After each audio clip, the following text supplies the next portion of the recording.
I hope you like Mexican food because today we're gonna make quesadillas.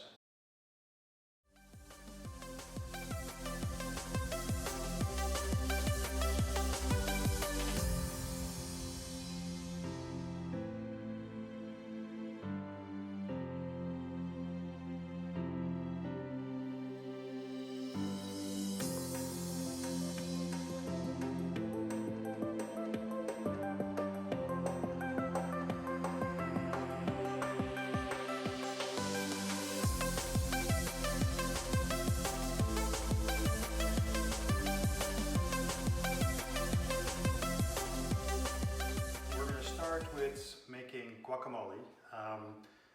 For that we will need 2 avocados, 2 limes, we will need some jalapeno pepper, some cumin, some garlic and cilantro, and optional is to actually dice up some tomatoes and add them into it as well. So let's get started. So what you do is like you cut the avocado in half.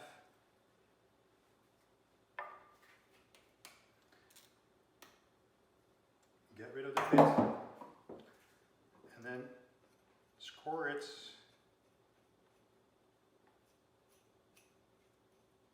And just be careful that you don't cut into your hands. So make sure you're utilizing your knife correctly. And then get all the avocado out.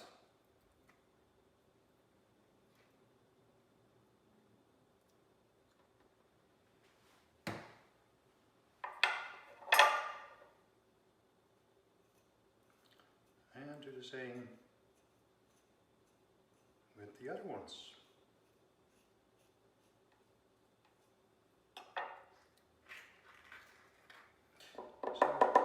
And after you finished, get a fork and mash it to a consistency that you like. Some people like it chunkier. I like it a little creamier, so we'll just make sure we get all the pieces mashed here.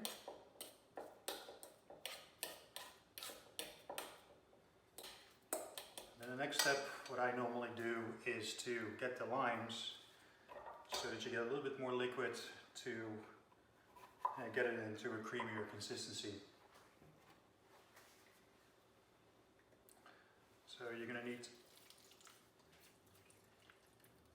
2 limes for this.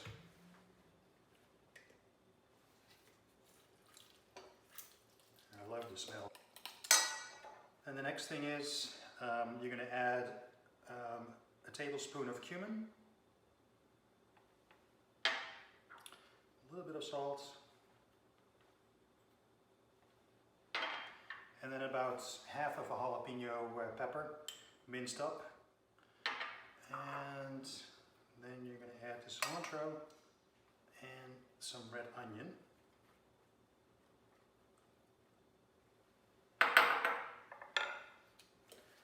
And then mix it all together.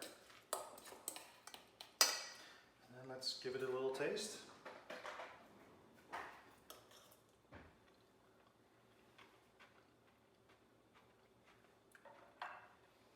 I forgot one of the ingredients. The garlic. So we'll put about 1 clove of garlic in there. And then also we're going to add the optional ingredient, the diced up tomatoes. So these are seeded and then diced up. The reason that I like to add these is just to get a little bit more color into your guac.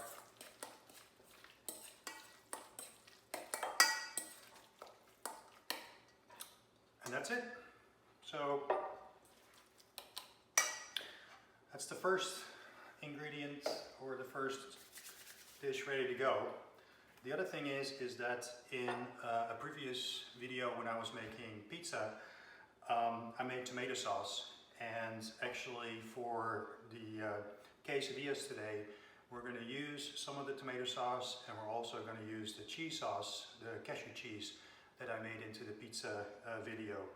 So what I'm going to do with the tomato sauce is actually make it a little spicier. So what you can do is use the remainder of the jalapeno pepper. I'm going to add that into it. And then we're going to have quite a bit of red onions. We can add those as well.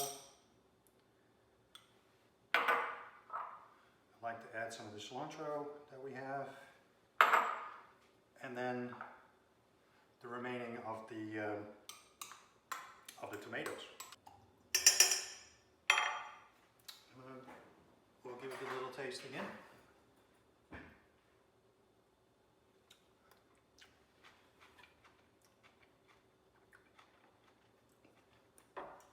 Yeah, it tastes good.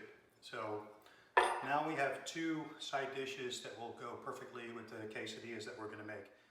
So let me walk you through the ingredients that we will use to build the quesadilla. And as you can tell, a lot of those ingredients I actually also used when I was making the pizza. Sweet onion is one of them. And then we had the black beans, mushrooms, and again, I always like to soak my mushrooms in low sodium tamari. So these were sliced the night before, and I just kind of like put them in the fridge to have it soaked. Then we have corn, we have roasted red bell pepper, and then we're going to use some salt and some sriracha as well. So those are all the ingredients that we will need to build the quesadilla. So let's move over and get to the stove and get cooking. To build the filling for the quesadilla, the first thing we're going to do is saute the onions. And to do that, and actually I'm going to do it without oil, is to make sure that the pan is really, really hot. So I put it at the highest setting and let it sit there for a little while. And to make sure it's hot enough, we're going to do what we call, what I call a mercury test.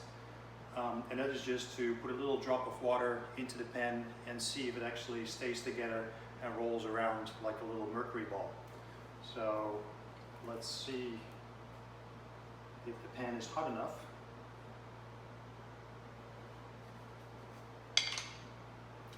If it's too early,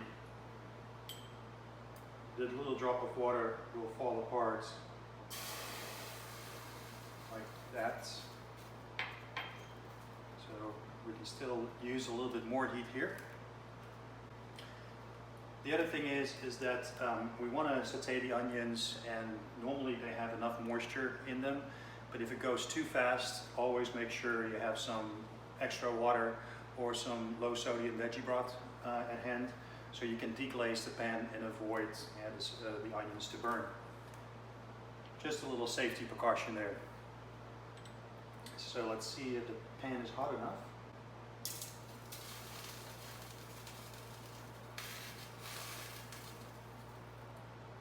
And this is what you're looking for, the little mercury balls. So at that point, we can put in the onions.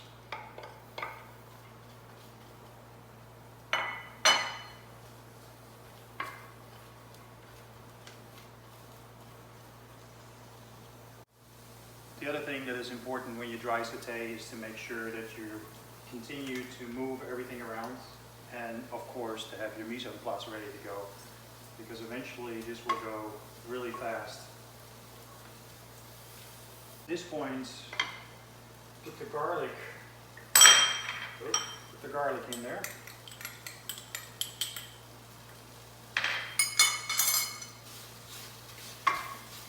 And just give it a few seconds just to make sure that the garlic releases its aroma.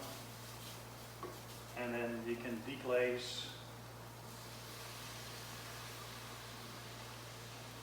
the pan and start putting the rest of the ingredients in there.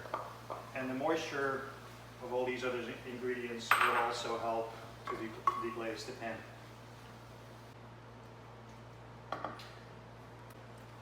And then, depending on how spicy you like it, you can add the amount of sriracha to give it the heat that you're looking for.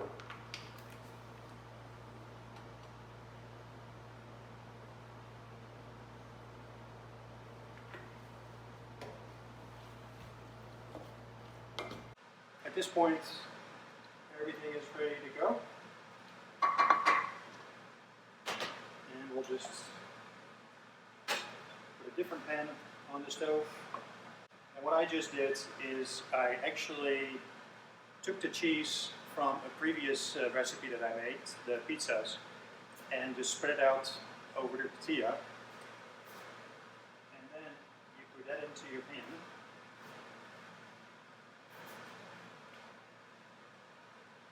Start adding some of the filling.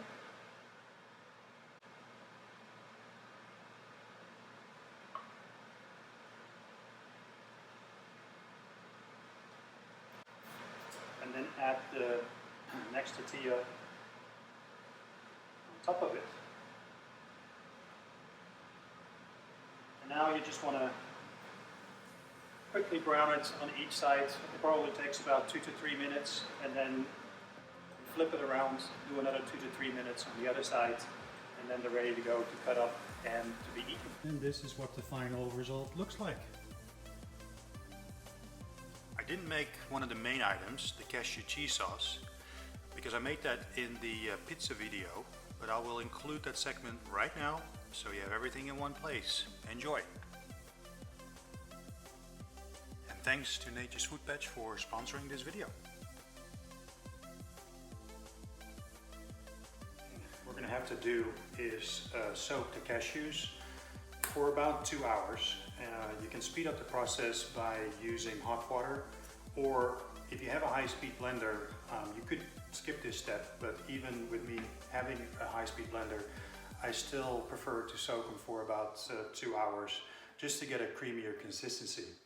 So you drain the cashews after they've been soaking, add it to your blender. The next ingredient is the tapioca starch or tapioca flour. It's the same thing. And this will, whoops, making a mess here. But this will actually give it the stringy consistency after we heat it up. We'll have the nutritional yeast, miso paste, turmeric, which will give it a nice yellow color,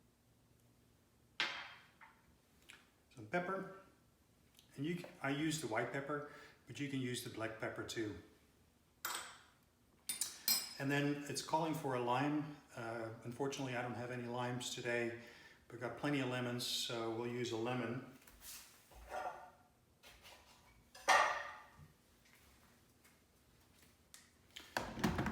And we'll squeeze that into the mixture.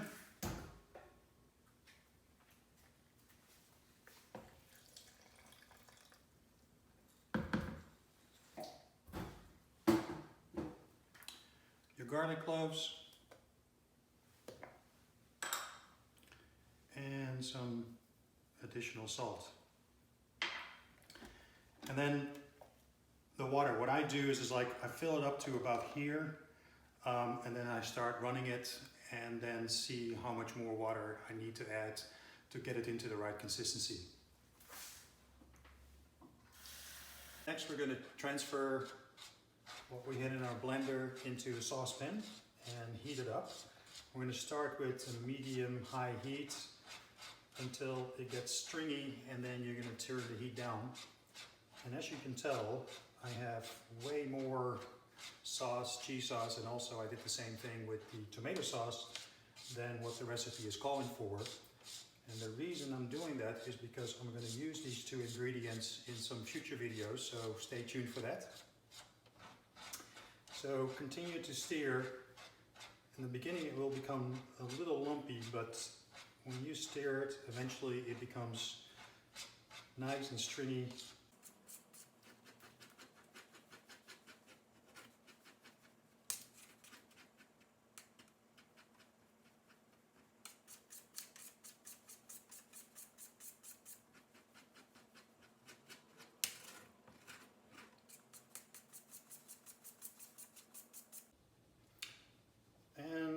this is the consistency that we're looking for.